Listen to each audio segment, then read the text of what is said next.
Exodus chapter 13.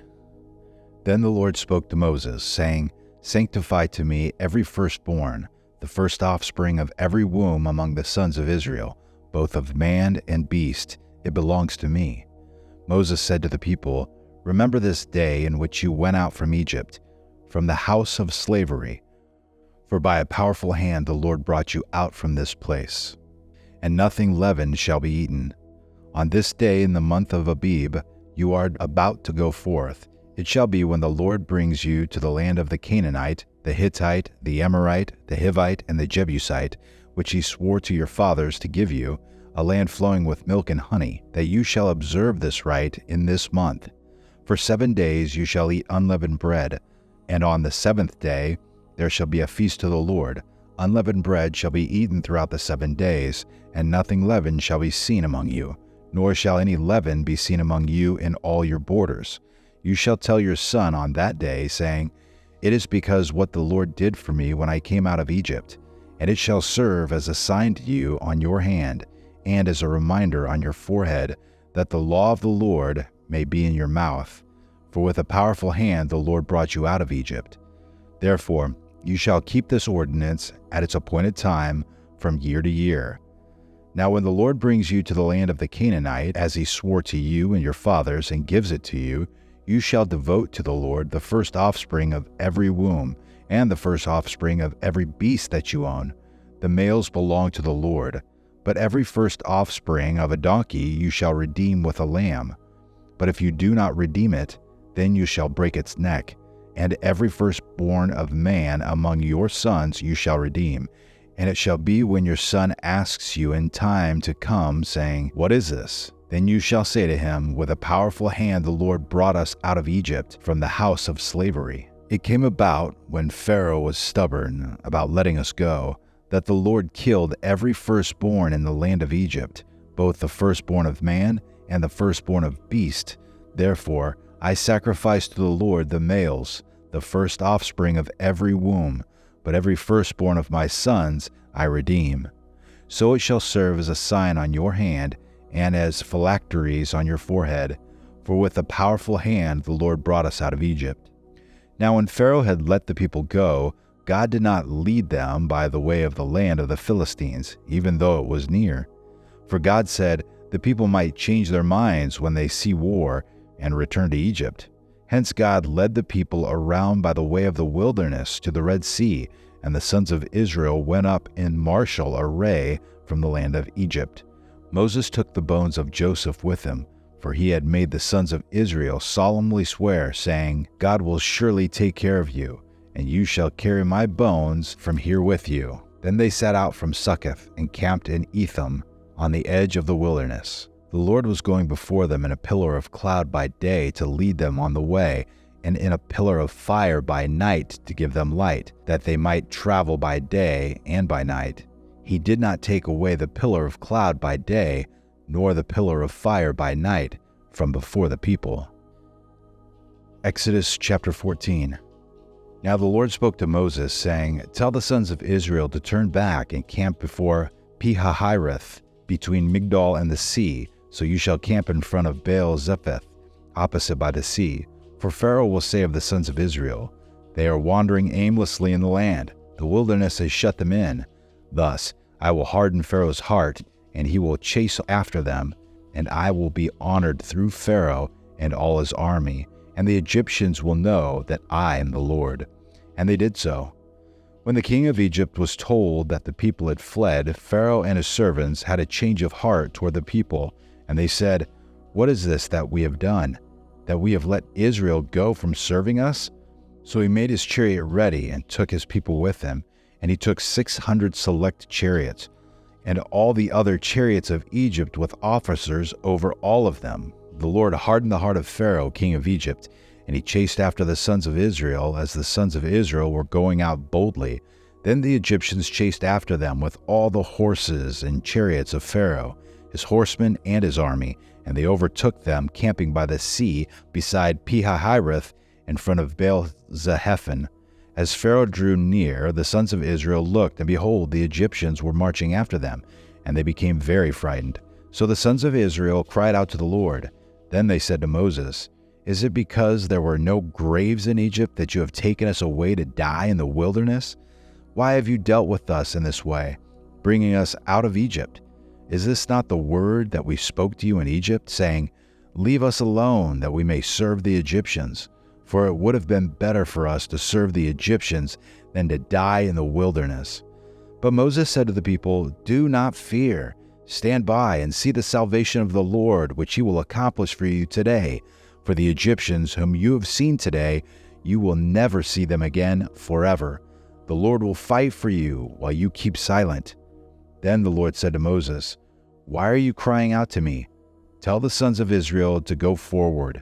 As for you, lift up your staff and stretch out your hand over the sea and divide it, and the sons of Israel shall go through the midst of the sea on dry land. As for me, behold, I will harden the hearts of the Egyptians, so that they will go in after them, and I will be honored through Pharaoh and all his army, through his chariots and his horsemen. Then the Egyptians will know that I am the Lord, when I am honored through Pharaoh, through his chariots and his horsemen." The angel of God, who had been going before the camp of Israel, moved and went behind them, and the pillar of cloud moved from before them and stood behind them. So it became the camp of Egypt and the camp of Israel. And there was the cloud along with the darkness, yet it gave light at night. Thus the one did not come near the other all night. Then Moses stretched out his hand over the sea, and the Lord swept the sea back by a strong east wind all night, and turned the sea into dry land, so the waters were divided. The sons of Israel went through the midst of the sea on the dry land, and the waters were like a wall to them on their right hand and on their left. Then the Egyptians took up the pursuit, and all Pharaoh's horses, his chariots, and his horsemen went in after them into the midst of the sea. At the morning watch, the Lord looked down on the army of the Egyptians through the pillar of fire and cloud, and brought the army of the Egyptians into confusion. He caused their chariot wheels to swerve, and he made them drive with difficulty. So the Egyptians said, "Let us flee from Israel, for the Lord is fighting for them against the Egyptians." Then the Lord said to Moses, "Stretch out your hand over the sea, so that the waters may come back over the Egyptians, over their chariots and their horsemen."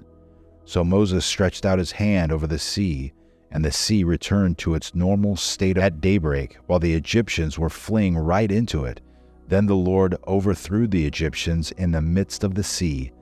The waters returned and covered the chariots and the horsemen, even Pharaoh's entire army that had gone into the sea after them. Not even one of them remained. But the sons of Israel walked on dry land through the midst of the sea, and the waters were like a wall to them on their right hand and on their left. Thus the Lord saved Israel that day from the hand of the Egyptians. And Israel saw the Egyptians dead on the seashore. When Israel saw the great power which the Lord had used against the Egyptians, the people feared the Lord, and they believed in the Lord and his servant Moses. Exodus chapter 15. Then Moses and the sons of Israel sang this song to the Lord and said, "I will sing to the Lord, for he is highly exalted. The horse and its rider he has hurled into the sea. The Lord is my strength and song, and he has become my salvation. This is my God, and I will praise him, my father's God, and I will extol him. The Lord is a warrior, the Lord is his name. Pharaoh's chariots and his army he has cast into the sea, and the choicest of his officers are drowned in the Red Sea. The deeps cover them. They went down into the depths like a stone. Your right hand, O Lord, is majestic in power. Your right hand, O Lord, shatters the enemy. And in the greatness of your excellence, you overthrow those who rise up against you. You send forth your burning anger, and it consumes them as chaff. At the blast of your nostrils, the waters were piled up. The flowing waters stood up like a heap. The deeps were congealed in the heart of the sea. The enemy said, I will pursue, I will overtake, I will divide the spoil. My desire shall be gratified against them. I will draw out my sword, and my hand will destroy them. You blew with your wind, the sea covered them. They sank like lead in the mighty waters. Who is like you among the gods, O Lord? Who is like you, majestic in holiness, awesome in praises, working wonders. You stretched out your right hand, the earth swallowed them. In your loving kindness you have led the people whom you have redeemed. In your strength you have guided them to your holy habitation. The peoples have heard, they tremble, anguish has gripped the inhabitants of Philistia. Then the chiefs of Edom were dismayed, the leaders of Moab trembling grips them. All the inhabitants of Canaan have melted away. Terror and dread fall upon them. By the greatness of your arm they are motionless as stone, until your people pass over, O Lord, until the people pass over whom you have purchased. You will bring them and plant them in the mountain of your inheritance, the place, O Lord, which you have made for your dwelling, the sanctuary, O Lord, which your hands have established. The Lord shall reign forever and ever. For the horses of Pharaoh with his chariots and his horsemen went into the sea, and the Lord brought back the waters of the sea on them. But the sons of Israel walked on dry land through the midst of the sea. Miriam, the prophetess, Aaron's sister, took the timbrel in her hand, and all the women went out after her with timbrels and with dancing. Miriam answered them, "Sing to the Lord, for he is highly exalted. The horse and his rider he has hurled into the sea." Then Moses led Israel from the Red Sea, and they went into the wilderness of Shur, and they went 3 days into the wilderness and found no water. When they came to Marah, they could not drink the waters of Marah, for they were bitter. Therefore it was named Marah. So the people grumbled at Moses, saying, "What shall we drink?" Then he cried out to the Lord, and the Lord showed him a tree, and he threw it into the waters, and the waters became sweet. There he made for them a statute and regulation, and there he tested them. And he said, "If you will give earnest heed to the voice of the Lord your God, and do what is right in his sight, and give ear to his commandments, and keep all his statutes, I will put none of these diseases on you which I have put on the Egyptians, for I, the Lord, am your healer." Then they came to Elam, where there were 12 springs of water and 70 date palms, and they camped there beside the waters.